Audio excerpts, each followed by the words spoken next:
Hey guys, welcome to Troy Time. Hey, check it out. We got another great video coming your way today. I believe this is part 4 of our series, and we've gotten much love with this indoor hydroponic garden that we just showed you in the last couple videos, okay? We're going to do some more improvements on it today. Check it out. It's good stuff. Stay tuned. Okay guys, so we've already showed you a bunch of details about this thing, and it's awesome, and it's getting much love, and I appreciate it. Continue to subscribe to my channel, like my videos. I appreciate it, guys. I really do. But this is great, and I'm glad I can bring this to you guys, and we're just going to keep making improvements. This is just one video of this series that we've been doing, and there's many more to come, okay? I really like this indoor hydroponic grow tower, okay? Super versatile. And we've got a few things stacked in there just to show you some of the things we covered. Originally, we covered using some of the green seed sprouting lids to grow microgreens, okay? And you see that several of those used here. Originally, we started by talking about our green seed sprouting lids, okay? We talked about how we can use them in conjunction with the mason jars, and we even talked about how they can be inserted here into our tower. That's what's demonstrated here. Right? We've also been growing microgreens in those, and we've got those in our tower as well. Those could either be standalone or they could be using a half-pint jar, as we showed in our other videos. If you haven't seen the other videos, guys, go check them out because there's tons of details there, right? And so we've got different microgreens here just to kind of give you a feel of what it looks like when you're doing the microgreens, and it works great for that. And you can make this much bigger and taller and just have a plethora of different microgreens growing it that way. So that worked out awesome. And then we talked about using the green lids with the red solo cups, which we've demonstrated here, and how we can use the structure to hold them once you make a cracky vessel with the red solo cup and the green lids. Then we went further to say this thing's also super useful if you've been using the double cup method. You can use either soil.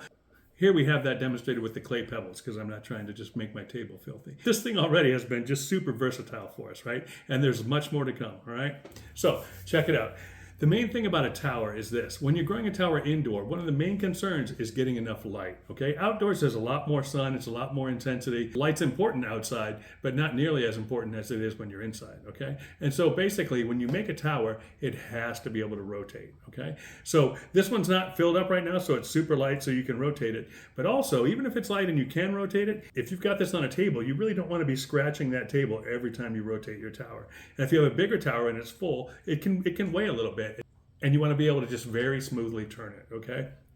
And so you're going to want a rotating base. You're going to want the convenience. If you walk by and you see that there's a plant that's not getting enough light, you can just spin it with the finger's pressure.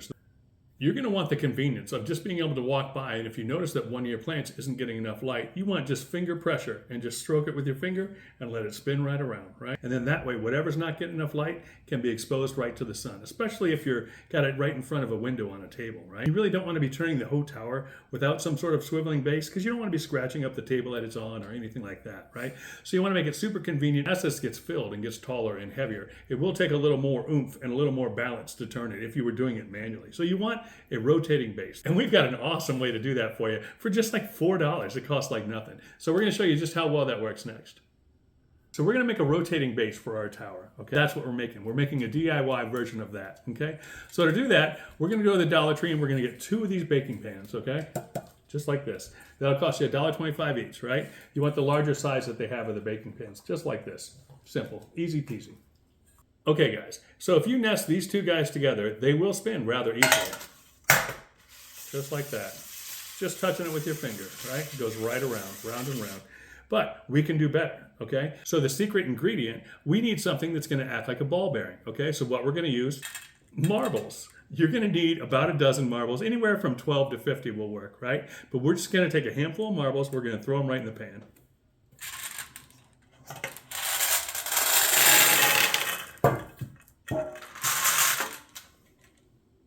All right, guys, once the marbles are in there, it is smooth sailing. It is silky smooth, guys. Check it out. It just keeps spinning, right? That is awesome.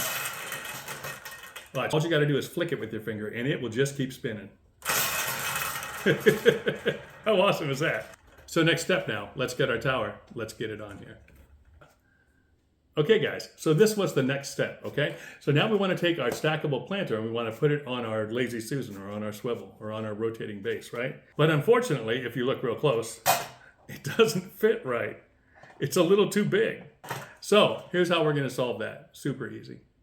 Guys, also at the Dollar Tree is a mixing bowl, okay? And what's great about this mixing bowl is it has this little lip right here, okay?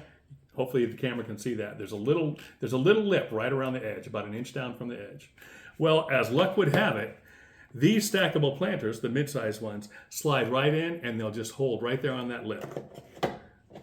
Perfect. It looks just like that. And it is perfect. Okay?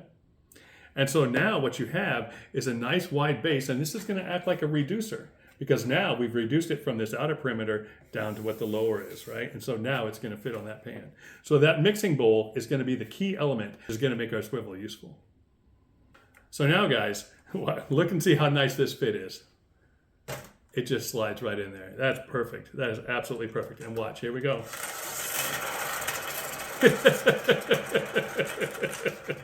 I feel like the price is right or something, right? That's really cool. And the price is right, by the way. So yeah, that's awesome, right? Yeah, guys, so it's awesome, man. Just check it out. Just a flick with your finger, right? Sends it spinning, right? And it's empty right now, but when it's full, it'll do the same thing, right? I think you can tell there's no friction there at all, right? So it just glides, man. It's so smooth, it's so nice, right? Not bad for a little $4 DIY, right? So that's your Lazy Susan or your rotating base, or if you want to call it a swivel, that's what it is. But I think it came out really, really good. And this will work even if you have a taller tower with a lot of weight on it. This still can hold a lot of weight. Okay, this thing works, guys. This thing works awesome, right? You spin me round like a record, baby. I love this thing. So yeah, we'll get you guys one. You're going to have some fun too. Check it out. The more marbles you use, the more weight it can take, right? So the minimum is about 12 marbles, but put about 50 in there and you'll be set, right? So it's great stuff, guys. It's always great to hear from you guys. Let me know where you're at, what you like, what you're doing with your stuff.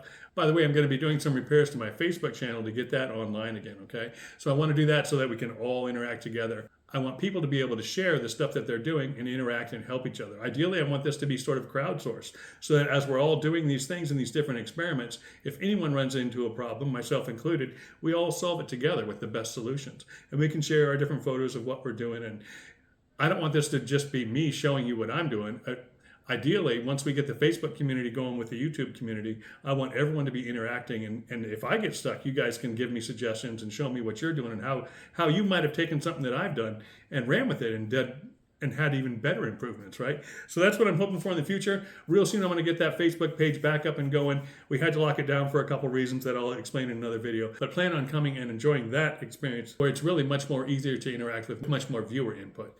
And that'll be great too. But yeah, so we're right in the middle of a series. We got more improvements coming on this guy, more improvements coming on all of our stuff, right? So definitely like and subscribe. Subscribe to my channel if you haven't, guys. I'm dropping videos quick. Check back often, okay? We've got more stuff coming for this tower. We've got other great stuff that you haven't seen before. I'm showing all my prototypes. I've told you I got a lot of them. This is video, I think, 4. There's a lot of them, guys, and we keep adding to the list of stuff that's just been working awesome. So check back soon. There'll be another video coming. Like and subscribe to my channel, guys. Hey, thanks for being here. We love having you. We'll talk to you more soon. This is Troy Time. I'm out.